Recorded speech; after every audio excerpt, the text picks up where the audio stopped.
Welcome guys to the tutorial info channel. In front of me is Redmi Note 13 and in this video I am going to show you how to change notification sound on this device. Alright, so to do this, first you have to just open our settings. Right here we have to click on the sound and vibration option, and here in the notifications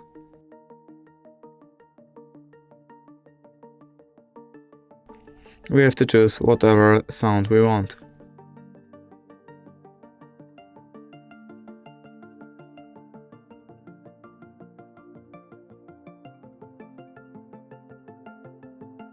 And basically that's it. If you did enjoy this video, leave a like and subscribe.